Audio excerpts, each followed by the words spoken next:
और चलो भाई हमरे कार मांडर शर्माट सम्राट और बांसुरी वादक अपने मन से रिक्वेस्ट है कि मंच में यथाशीघ्र चला हूँ। सीढ़ी ज्यादा ऊंचा नहीं है, आराम से चढ़ू। और चलो कर फिलहाल जो गीत और संगीत का माहौल है हमारे मन बरकरार रखा। और फिलहाल हमारे कार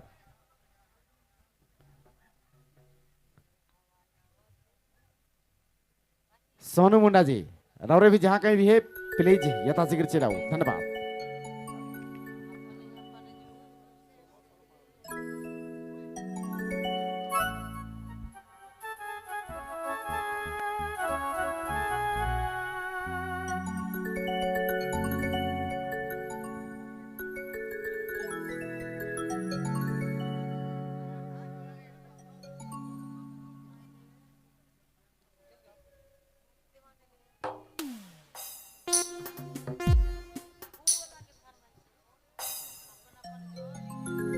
और चलो भाई स्पेशल फरमाइश वाला राउंड है। पानी आवत है, हवा आवत है।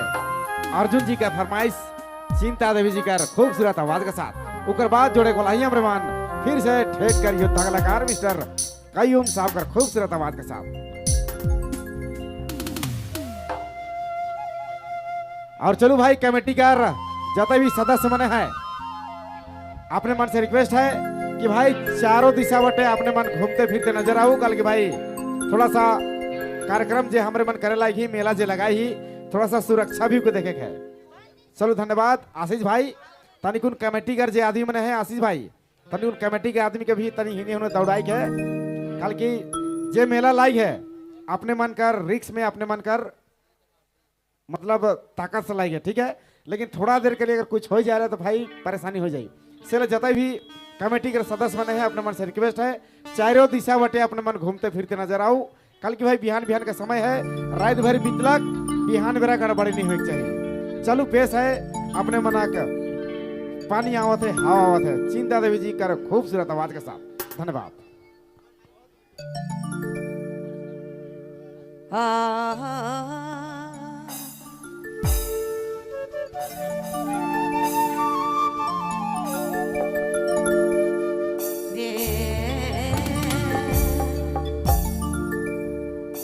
अरे हवा आवत है, पानी आवत है, अपन अपन जोड़ी के रखा बाबा। अरे अपन अपन जोड़ी के रखा बाबा।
और चलो भाई अपने मन का फरमाइश वाला राउंड के साथ हवा आवे दे पानी आवे दे। चलो अर्जुन भाई का फरमाइश राउंड रहे, उनके हमारे मन फरमाइश के पूरा कर ली। चलो फिलहाल ठेठ का राउंड जे बरकरार है बरकरार रही। चलो आगाज करब हमरे कार